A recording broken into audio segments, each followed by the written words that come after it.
Queridos irmãos, queridas irmãs, as leituras que a palavra de Deus hoje nos propôs, nos colocam diante de dois exemplos, que são tentações que podemos enfrentar na nossa vida espiritual, ou seja, na nossa prática religiosa, e dois exemplos de modos virtuosos de viver a nossa relação com Deus.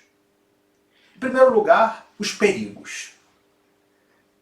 São Paulo, na segunda carta a Timóteo, já estamos no finalzinho da segunda carta a Timóteo, faz como que essa advertência, quando insiste que Timóteo não deixasse de anunciar o evangelho oportuna e inoportunamente, ou seja, constantemente. Por quê?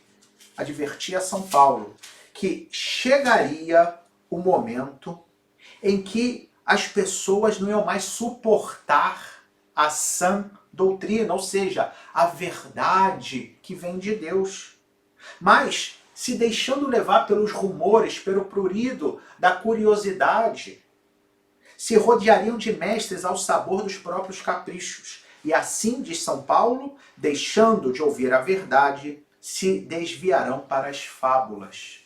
E de fato, queridos irmãos, queridas irmãs, esse é sempre um problema que todos nós devemos ter a consciência de que podemos sofrer como uma tentação. Porque chega um momento, quando nós vamos caminhando na nossa vida de fé, em que sabemos que a fé vai nos exigir sacrifícios.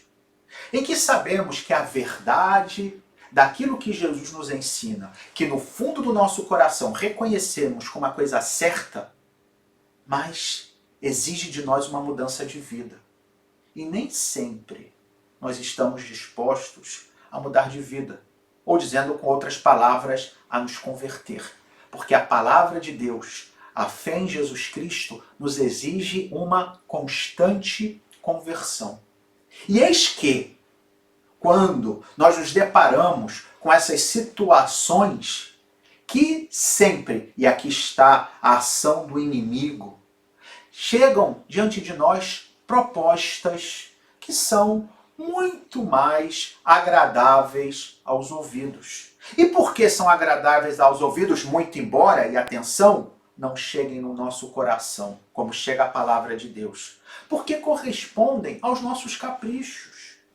Porque são propostas que o que fazem é justificar aquilo que está de errado na nossa vida.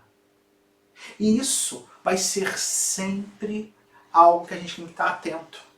Porque, de repente, vai aparecer aquele sujeito que diz: olha, não, isso que estão dizendo que é pecado, isso não é pecado, não tem problema. Ou então, vão oferecer uma proposta religiosa fácil. Olha, não, para que tanto sacrifício? Não, basta você ir aqui no nosso grupo de oração, basta você aceitar isso aqui que a tua vida não vai ter mais problema.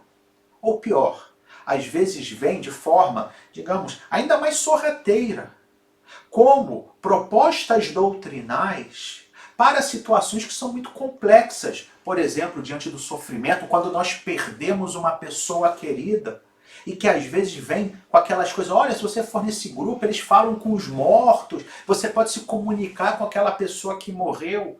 Enfim, não nos deixemos enganar. A verdade de Jesus é uma verdade exigente, é uma verdade que nos arranca da nossa zona de conforto, que exige de nós sacrifício, mas ao mesmo tempo é uma palavra que, quando nós nos abrimos, vemos que chega no fundo do nosso coração, e por mais exigente que seja, nós sabemos que é a verdade e nos traz paz. Por outro lado, uma outra tentação é aquela que vimos no evangelho de hoje, de nos comportarmos como os fariseus e os doutores da lei. E é a tentação de fazer da nossa prática religiosa uma espécie de status. De considerar que por eu pertencer a um grupo, ou por eu fazer uma série de práticas, de cumprir com uma série de rituais, eu me torno como que melhor do que os outros. Que o fato de ser cristão, que o fato de pertencer à igreja, que o fato, quem sabe, até de colaborar com alguma pastoral, faz com que eu tenha algum tipo de privilégio. E pior ainda, pode nos levar a simplesmente querer manter esse status. E quem sabe, inclusive, diante de situações que todos nós temos, hein, de dúvidas, de nos perguntar, mas será que essa prática realmente traz algo de diferente na minha vida? Eu, ao invés de procurar uma purificação, que faço? Mantenho a prática, não porque eu acredite nela, mas porque eu quero manter as aparências.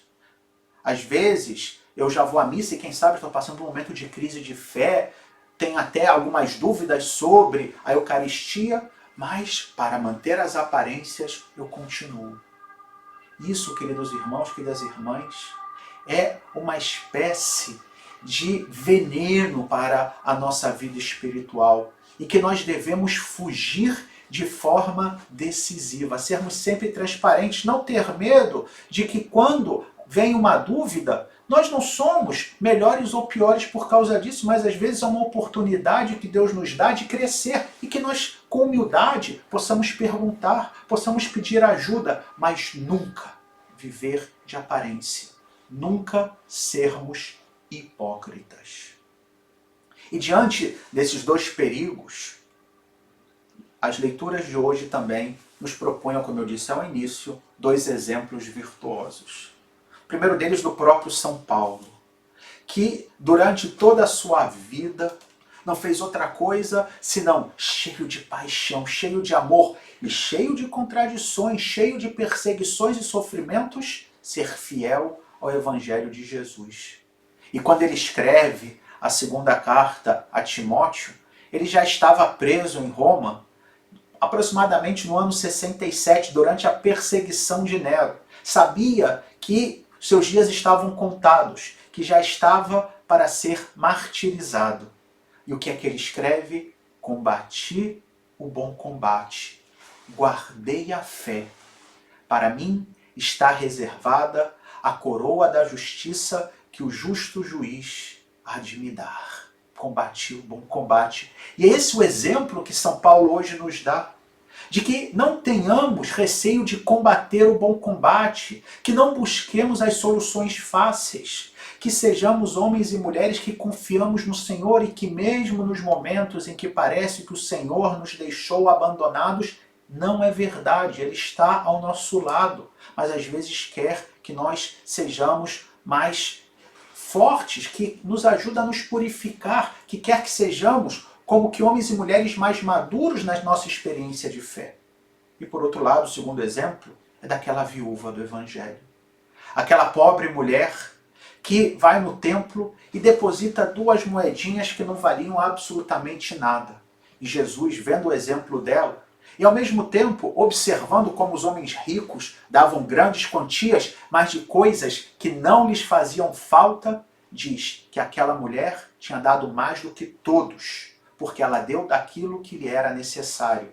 É o famoso óbolo da viúva. E o que ela pode nos ensinar? Por um lado, humildade. Que não nos comparemos com os outros. O que eu posso oferecer a Deus? Aquela pessoa que é tão santa, que é tão certinha. O que eu posso? Não.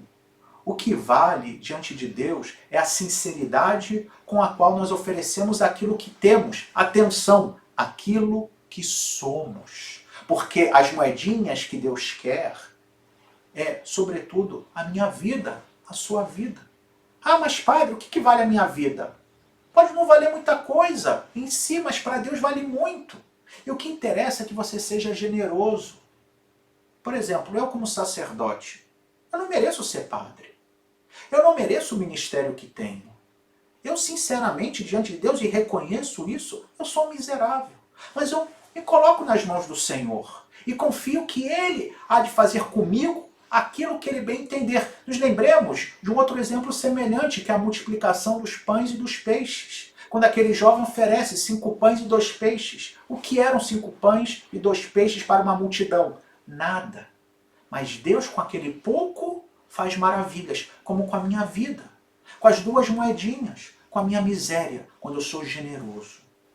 E assim, queridos irmãos, queridas irmãs, nesse dia em que também nos lembramos de modo especial da figura de Nossa Senhora, ela é o exemplo dessas 2 realidades. Alguém que combateu o bom combate. Pensemos todas as dificuldades que Nossa Senhora teve que passar, desde o momento em que soube que seria a mãe do Salvador, tendo que dar à luz o seu filho em meio à pobreza, vendo seu filho sofrer, tendo que carregar seu filho morto nos braços, mas perseverou até o fim, sempre se remetendo àquele sim que ela dera ao anjo Gabriel. Eis aqui a serva do Senhor, faça-se em mim segundo a vossa palavra. E também nessa resposta de Maria, o anjo, está o exemplo da viúva. Nossa Senhora sabia que ela era uma pequena diante de Deus. Como ela vai depois, diante da sua prima Isabel, dizer: o Senhor olhou para a humildade da sua serva.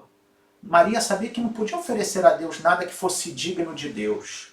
Porém, ela se colocou totalmente nas mãos dele. Eis aqui a serva do Senhor. Que nós possamos repetir com Maria e assim combater o bom combate e oferecer o nosso óbolo, a nossa vida ao Senhor. Louvado seja nosso Senhor Jesus Cristo, para sempre seja louvado.